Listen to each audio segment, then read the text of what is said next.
Oh, look at us. Just friends celebrating a Cowboys victory. It's the One Star Cowboys Podcast.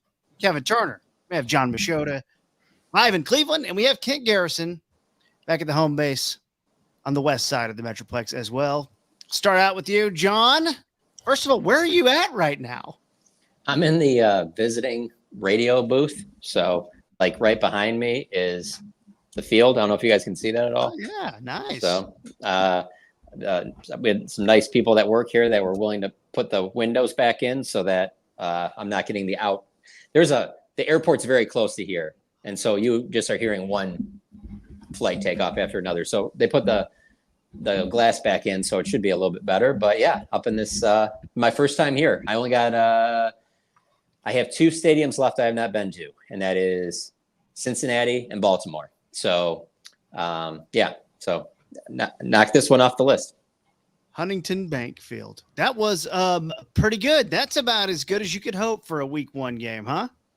It really was. And now I know you can draw comparisons, I guess, to last year's opener.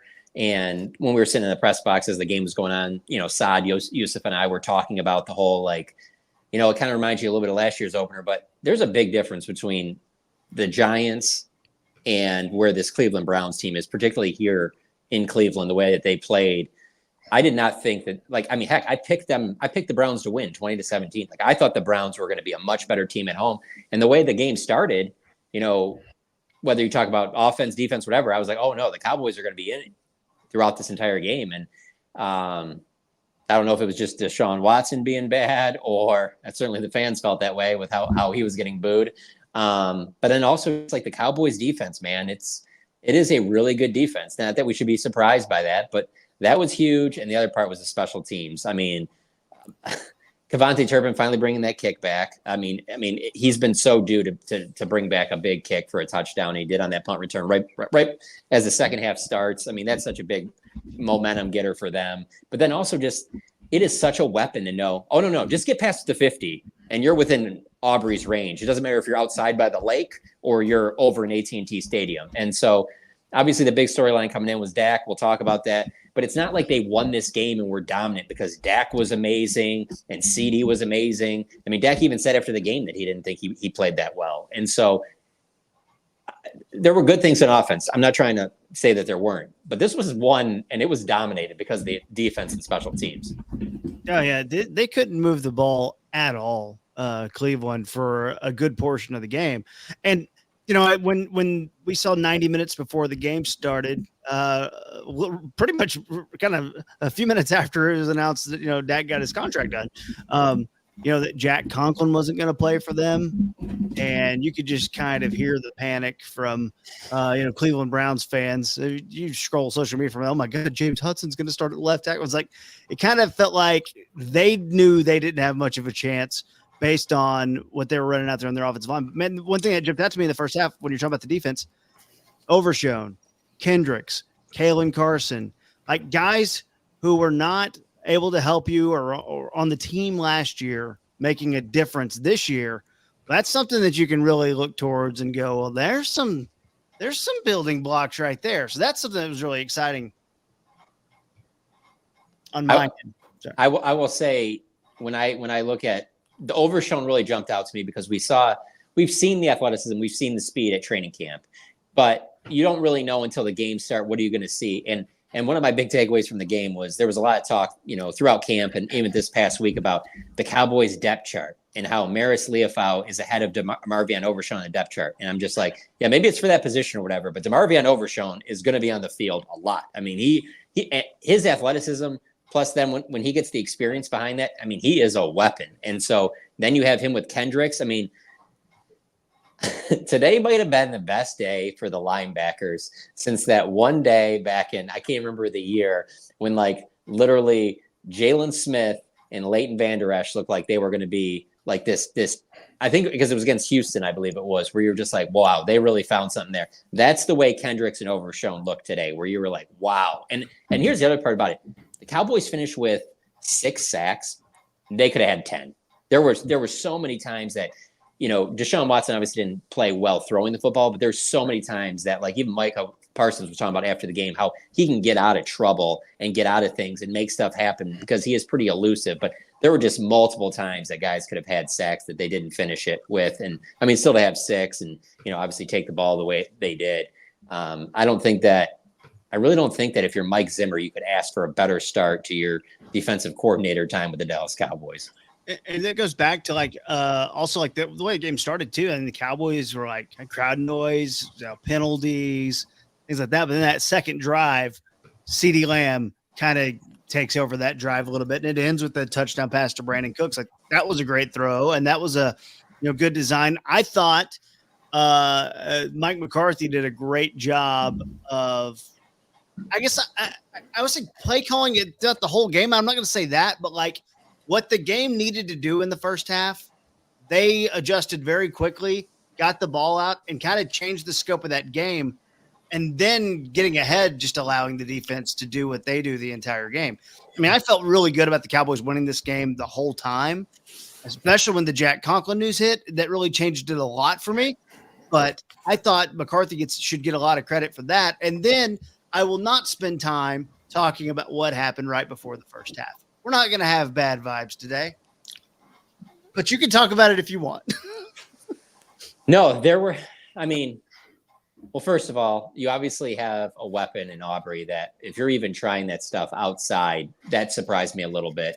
But yeah, you really can't have a delay a game right before you're about to try and kick a 66-yard field goal, and then the 66-yard field goal goes in.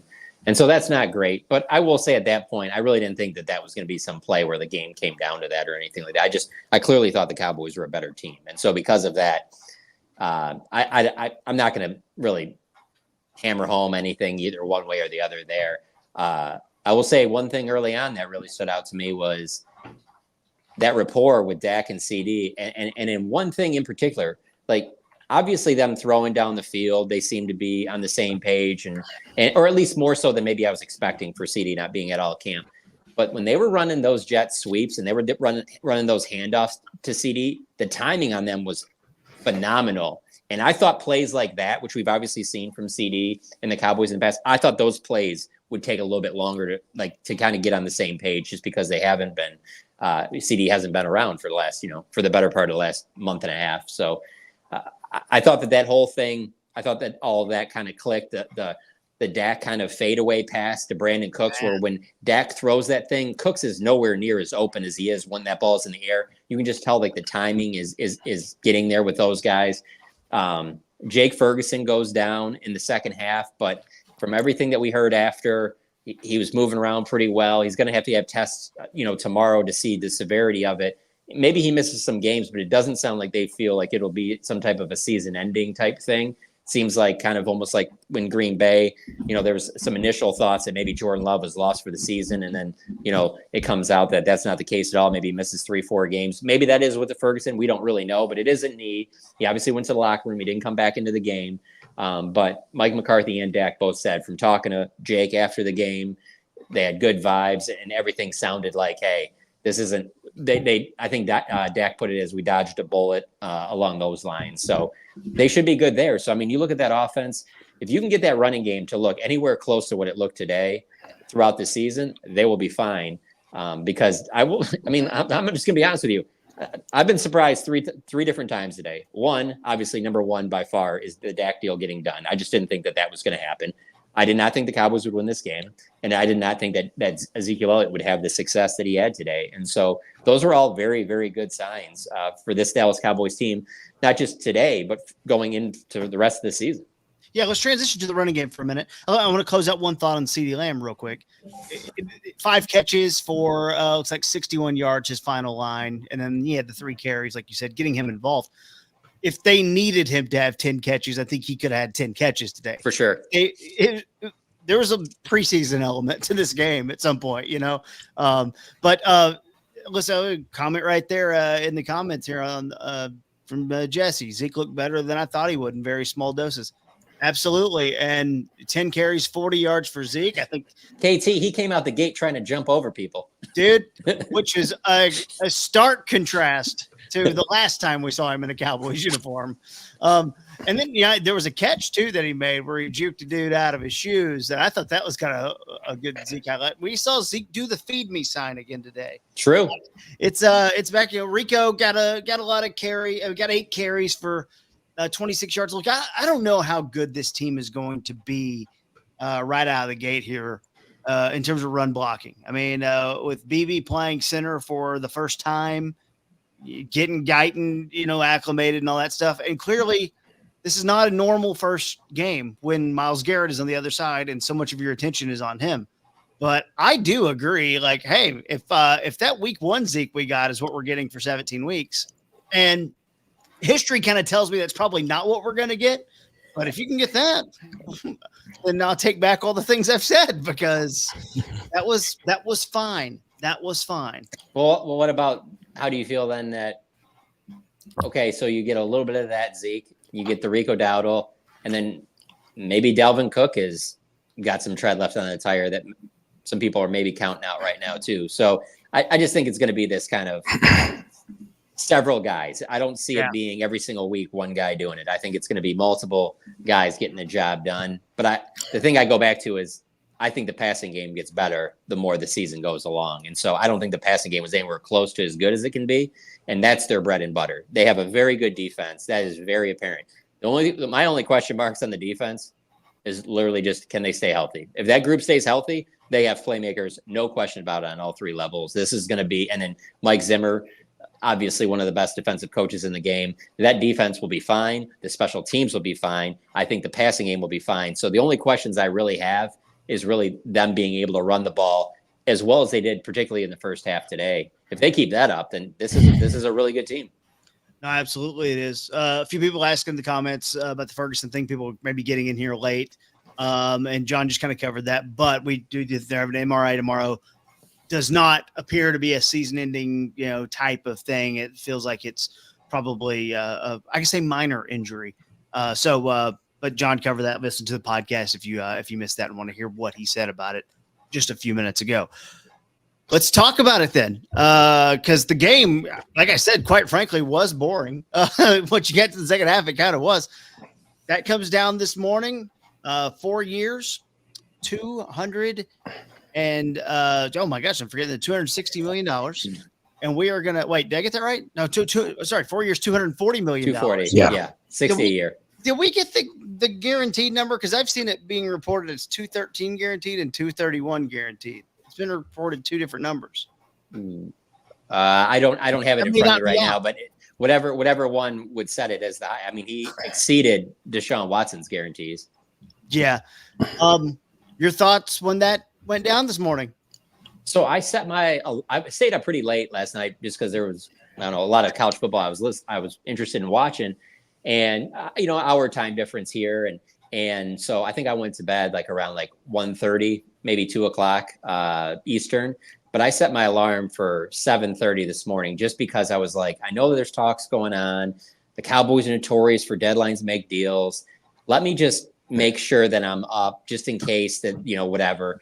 And it was funny because my brother called me and we were talking. He's like, "Why? I'm surprised you're up this early." And I was like, "Yeah, you just never know, because just with the way the Cowboys are, I don't think that something's going to eventually get done right now. I think it's going to take a little bit longer, but it is the Cowboys, man. It is Jerry Jones or whatever." And lo and behold, a couple hours after that phone call with my brother, that, Ian Rappaport, I think, was the one that broke the story. And then so you just go into mode of, tweeting, texting, getting stuff confirmed. And it was just a wild, not just with the Dak thing. You got that Tyreek Hill being detained by the police outside of the Dolphin Stadium. You had the whole Jamar Chase. Is he going to play? Isn't he going to play? This was a wild day in the NFL before really any games even kicked off. But yeah, the Dak one is such a big deal because it's not just about Dak. It's the rest of the league too. He just reset the market for the highest paid player in the league. And I guess my biggest takeaway right when it happened was we really have no idea what Jerry was talking about all in now, because at first we thought all in would be making a bunch of moves during free agency or trades, which didn't happen. And then he tried to say it as in, well, my definition is different than yours, as in I'm all in on this season. So making it suggesting, hey, we're not going to get Dak done after this year or before this season. We're not going to do McCarthy, and that we're all in on this year because I need to see more. And if we see what we need to see, then we will handle these contracts in the offseason. And so all of that all-in stuff didn't matter at all because both ways, he totally ruled it out because you're not all in on this season. You're not anymore. Dak's here, CD's here. They're not going anywhere. You're not making any major changes in the offseason now. When you have almost $100 million tied up per season in those two key players, there's no rebuild. There's no massive changes going on. There's no all in on this season. And so I think what happened is I think that Jerry, whether it's people around him or on his own, realized, you know what, we would be in such a hole if we moved on from him. We can't even risk that. We have to get this thing done, and let's get it done before the season starts. Let's put this away. Let's not allow this to be a distraction. And they got it done. And I don't know how many times that, Jerry has gotten, or someone has gotten the better of Jerry in the business world. Probably not often because he's obviously extremely successful. But with Todd France, Dak's agent, these are two contracts now were in a row that and it's funny too because Dak said after the game that I think he used the words met in the middle. It's like, okay, technically Dak probably could have got a little bit more if he was pushing it right, but I mean $60 million over per season for the next 4 years. I mean that's no other quarterback was more than 55, so he obviously got just about everything he wanted. Obviously a boatload of guarantees to go with it, and so. I think it's smart to remove the distraction, but it does lend itself to kind of what Dak said a couple of weeks ago. Like, you just can't put a lot of weight into what Jerry says in the media. I'm sure he's saying different things behind the scenes, but what he says in the media, you really can't put a lot of weight in it. And the other part of that is look at with the CD deal a few weeks ago and now with this Dak one. When they started getting done is when Jerry started being like, I don't want to talk about it. Like he shut down the CD stuff. I remember it was after that last preseason game at AT&T Stadium against the Chargers. He wanted no part of talking about CD. 2 days later, CD's done. This last few days, he's been the same way about the Dak contract. This morning, the Dak deal gets done. And so he really kind of showed his hand that like when he stops talking about a contract, that's because, or a decision that's because he's kind of made his mind up that, yeah, something's probably getting work done. Well, and I have less of the three guys that we talk about always getting paid, Dak, CD, and then Micah next year, right? Yep. I have less questions about Dak and CD than I do about Micah, even though Micah might be the most talented of all of them and can maybe, we always say wreck a game or whatever. CD can take over a game. Like I think CD is, if the top five clearly, best and impactful offensive players, not counting quarterbacks, clearly. Outside of Tyreek Hill, I mean, CeeDee Lamb's not far off. And you saw that second drive when they needed something. CeeDee Lamb kind of took that drive over, even though Brandon Cooks gets the touchdown at the end. And that's good. So when the Cowboys, you're going to hear now, like, oh, we got to pay for everyone. Like, that's the next thing. And that's next year. I won't get too far ahead. But it's like, no, these are good players. And you pay elite level players and you keep them on your team so they don't go play for someone else. And here's the thing. The only thing that has been missing for Micah Parsons is the putting up the big numbers, playing the way he did today in January, late December. The production is tailed off. And so if he's able to do that, then obviously he's going to be able to name his price regardless. He's going to win Defensive Player of the Year, whatever. But there's also part of me that thinks even if he just keeps doing what he's done the last 3 years, where he's just in the conversation, he's getting that money anyway because he's the next defensive player up. That he will be the highest paid defensive player, and so because of that, and what we've seen from Jerry with Dak and Jerry with CD, I think you should just assume that this deal is getting done with Micah whenever it comes down to it. Like he's not going to let him leave, and so I think next offseason. Maybe it'll be where Micah doesn't go to OTAs or mini camp or training camp or something. There'll be some deadline of where they're like, no, we need to get this done. We need to get this done. But if you're a Cowboys fan, the Cowboys have shown you no reason to think that Micah Parsons won't be with this team for the long term. I mean, that just with the CD deal, with the Dak deal, all they did is continue to show you when they really want a player, they don't let them leave. No, and that's where it kind of comes down to, like, all this stuff. Dak saying, doesn't listen to what Jerry says in the media. I think if people like, that's not that different, like, than the way some of these things have gone in the past. Like, it's I don't know. I can't explain. And honestly, I don't even know that Jerry would explain or could tell you, and you understand what he's saying, why these things get drawn out and why this had to happen Sunday morning. Like it's crazy to me, but it's what they do, and you just accept it. And honestly, I'm glad it's over because I don't want to talk about it anymore. Hey, you saying that, you sound exactly like Dak did at the podium. He's like, that's one of the best parts about it, is that I won't have to answer questions about it. I like talking to you guys, but I'm kind of done. I'm kind of glad that this is behind me or whatever. But I think we all would gladly take questions. You could ask me every single day about my contract if you're going to pay me $60 million a year. Like, gladly, you come knock on my door or do whatever for $60 million a year. Well, I'll answer all the questions you want. But it's kind of funny thinking about that now. When you were talking about it, made me think Jerry was probably pissed off that Tyreek Hill got pulled over because he probably had it all set up. He's like, oh yeah, this is going to be the big news break, the first Sunday of the NFL season. Let's get this done. Let's not leak this out. Let's make sure it's a big thing. And then they're just like, Tyreek Hill just got detained right in front of the stadium. This is kind of the biggest news right now. And he's probably like, damn it. I thought we were going to, all right, just put it out there. Let's just get this done. Forget it. Yeah. And it's like, these things are very strange because people just start thinking about these things like next year. It's like, well, let's talk about this season. Like, yeah, I don't know what percentage of Cowboys fans like are happy this deal got done. I truly don't know, and that's a good question. That is a good question. I think with CeeDee Lamb, I think it's like, no, you keep CeeDee Lamb. Let's do that. Let's do that. I think it'll be you keep it. I think weirdly it's more polarizing. I think that's a good question. Yeah, I saw a lot of mixed reaction. A lot of glad we signed him, and also a lot of, I guess we're going to be mediocre for the next 4 years talk. I was just looking at comments on social media. Okay, with that in mind, Ken. All right, I'll go first, and then we'll go around. We'll do Dak and CD. I think with Dak, I would say it's probably 65% of the fan base, 65 to 70% of the fan base is happy and know that, hey, even though he hasn't won a Super Bowl yet, this is the right move to make. This is the right smart business, football decision to make.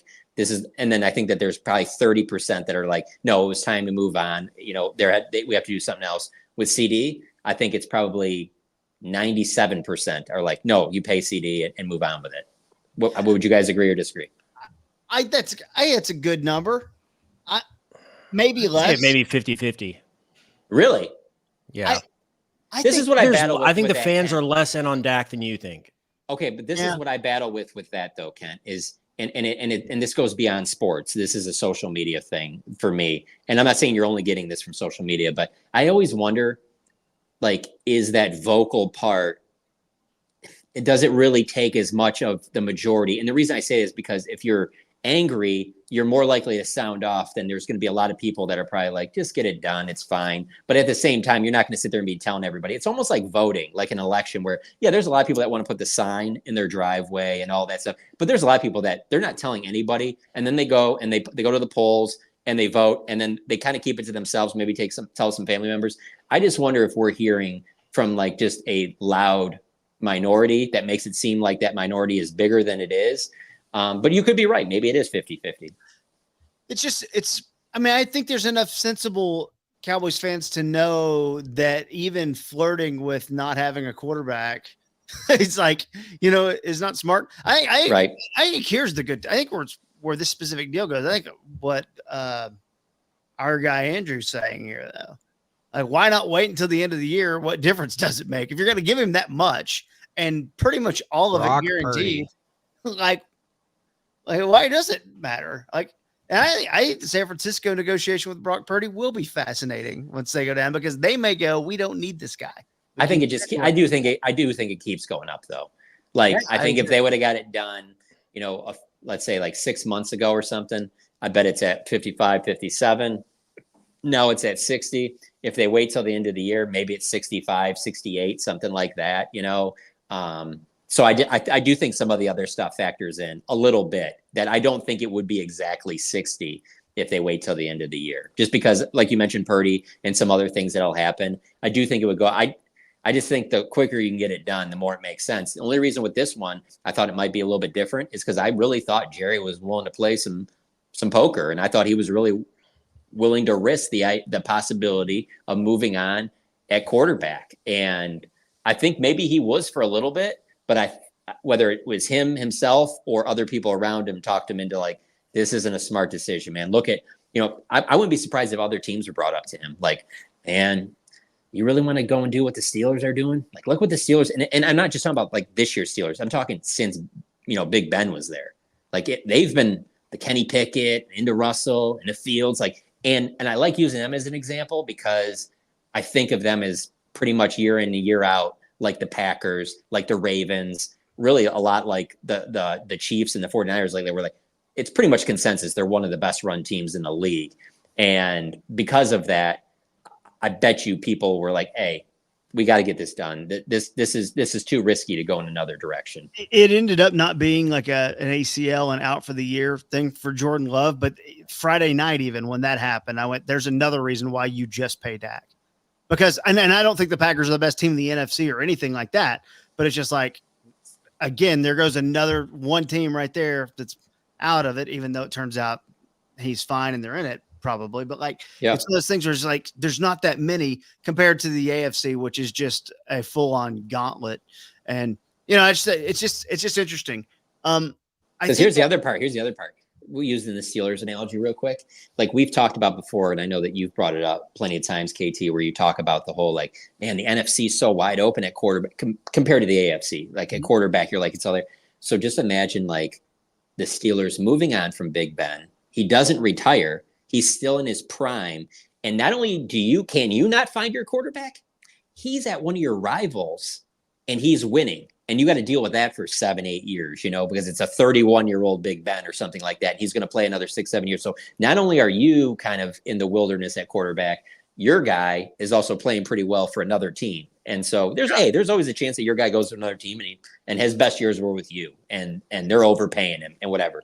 But I'm saying that I just think that when the risk is factored in, and obviously being a successful businessman like Jerry is, I think that right after the Green Bay game and even for several months, I think that he was so pissed off with the way that the season ended that he was like, F it, I'm not paying anybody. But I think every day that went by, the further you get away from the Green Bay game, the closer you get to the new season, everybody's excited. Heck, I can just tell you walking around here, 4.5 hours before the game, man, it was banging out in these parking lots, man. It was crazy. You would think that the Browns just went to the Super Bowl, man. It was, and now I will say it's also really nice weather out for, this time of year. It's the season opener, a lot of Cowboys fans, all that. But it was hype outside of this place, and week 1 in the NFL, there's a lot of hype behind it. And I think that as the days went on, the closer the season got, the more and more Jerry was like, I don't want, let's get this done. This is the smart business move. There's a lot of this game kind of felt like a preseason type thing as the game got going and the Cowboys ran away with it a little bit. There's some things from the game that we will cover on Tuesday. We got a big week for you. So on Tuesday, we'll record an episode. We'll have Sod back in the mix. We'll cover everything that we need to cover, see if there's any updates and things like that. We also need to discuss the halftime show news as well. As that dropped on us this morning as well, along with the Dak contract and Tyreek Hill getting arrested and everything else. So we got halftime news that we'll handle. And then Wednesday morning, we are going to have another episode that we're recording, and we'll have our special guest from the Scoop City podcast around The Athletic, Diana Rossini, will be joining us as well. And we will also be ready for the New Orleans Saints, who also played in a preseason game today as they beat the Panthers 47-10. But we'll get you ready for our week 2 opponent as well. So a lot of stuff coming later in the week on the One Star Cowboys podcast. But for now, live from Cleveland and Huntington Bank Field, it is John Machota. Make sure you're following him, his post-game coverage. Check that out over on The Athletic. We have Kent Garrison here. Follow Sod as well. And we'll be back, the whole full crew, all 4 of us, on the One Star Cowboys podcast with our next episode a little bit later in the week. And we'll have multiple episodes as these weeks go on. So there you go. Cowboys win 33-17. 1-0. Dak's deal gets done. It's a party atmosphere. It'll be a party plane back home for you tomorrow, John. And then we will catch up with you later in the week on the One Star Cowboys podcast. Take care, everybody.